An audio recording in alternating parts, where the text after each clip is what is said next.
जय श्री नारायण भक्तों, आपका हमारे YouTube चैनल में स्वागत है। भक्तों, आज हम सुनेंगे तुलसी विवाह कथा। तुलसी विवाह की परंपरा सदियों से चली आ रही है। देव उठनी एकादशी के दिन तुलसी विवाह कराया जाता है। जो व्यक्ति तुलसी विवाह करता है, उसके घर में सदैव सुख शांति बनी रहती है।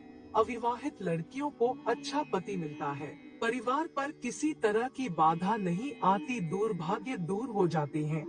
तुलसी का कन्यादान करने वाले नेक संतान दंपतियों को सुंदर संतान की प्राप्ति होती है। घर परिवार में सुख समृद्धि और धन की प्राप्ति होती है। तुलसी विवाह के दिन व्रत रखना चाहिए और पूजा अर्चना के बाद तुलसी विवाह कथा पढ़नी या सुननी चाहिए। तो चलिए भक्तों, शुरू करते हैं तुलसी विवाह कथा। पुरानी कथाओं के अनुसार प्राचीन काल में जालंधर नाम का एक बहुत ही शक्तिशाली राक्षस था। उसने चारों ओर उत्पात मचा रखा था। उसे हरा पाना किसी के लिए भी संभव नहीं था। उसके वीर और पराक्रमी होने का कारण उसकी पत्नी वृंदा थी। उसकी पत्नी वृंदा बहुत ही पतिव्रता और भगवान विष्णु की परम भक्त थी। वृंदा की पूजा और भगवान विष्णु की शक्ति के प्रभाव से जालंधर को युद्ध में कोई भी हरा नहीं पाता था। जालंधर के उपद्रव से देवी देवता भी परेशान होने लगे थे। जालंधर के आतंक से तंग आकर सभी देवी देवता एक दिन भगवान विष्णु की शरण में गए, उन्हें सारी व्यथा सुनाई और उनसे रक्षा की गुहार लगाई। भगवान विष्णु इस बात को जानते थे कि वृंदा की भक्ति को भंग किए बिना जालंधर को परास्त करना मुमकिन नहीं है।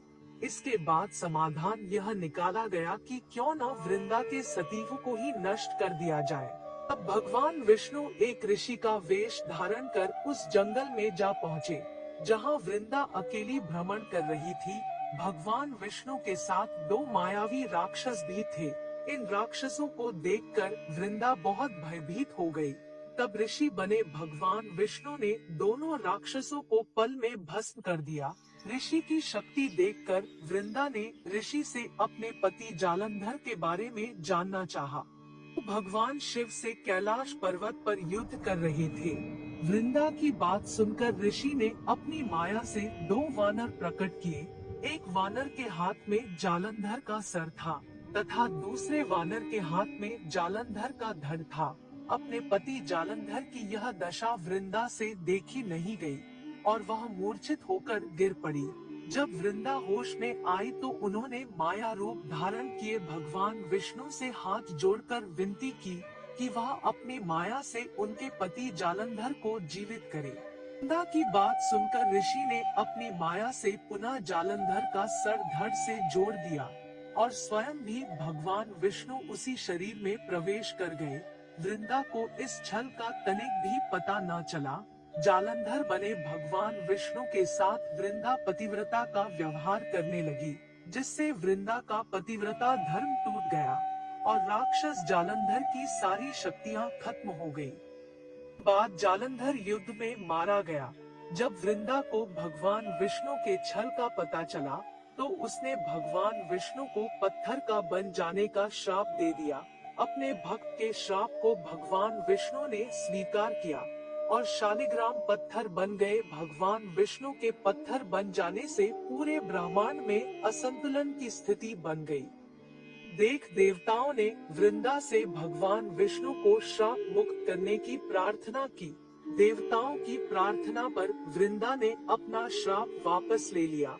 वृंदा ने भगवान विष्णु को श्राप मुक्त कर दिया तथा वृंदा पति के वियोग को सहन नहीं कर पाई और सती हो गई।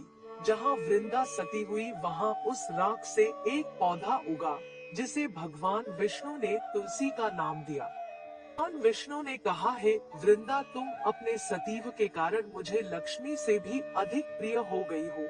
अब तुम तुलसी के रूप में सदैव मेरे साथ रहोगी। और भगवान विष्णु ने यह प्रण लिया कि वह तुलसी के बिना भोग ग्रहण नहीं करेंगे। इसीलिए भगवान विष्णु के प्रसाद में तुलसी अवश्य रखा जाता है। की मर्यादा और पतिव्रता को बनाए रखने के लिए देवी देवताओं ने भगवान विष्णु के शालिग्राम रूप का विवाह तुलसी से कराया। तब से हर साल कार्तिक महीने के देव उठावनी एकादशी के दिन तुलसी विवाह के रूप में मनाया जाता है। भगवान विष्णु ने कहा, जो भी मनुष्य मेरे शालिग्राम रूप के साथ तुलसी का विवाह करेगा उसे इस लोक और परलोक में विपुल यश प्राप्त होगा। तो भक्तों, यह थी तुलसी विवाह कथा अच्छी लगी है तो वीडियो को लाइक, शेयर और चैनल को सब्सक्राइब जरूर करें।